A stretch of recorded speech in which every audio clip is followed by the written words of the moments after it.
Okay na yan.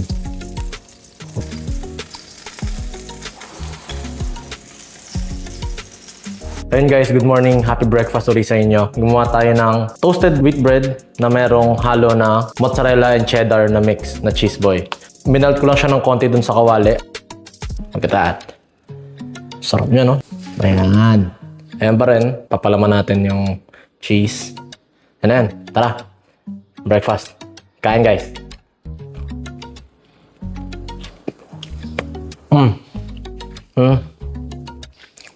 Sakto yung pagkakamelt niya. Importante dito guys, yung light lang yung pagkaka-butter natin. And then also, hindi ganong kadami yung cheese kasi medyo aalat siya. Pero ito, perfect lang yung amount na nilagay natin kanina. Sobrang sarap. And guys, last bite. Kain tayo.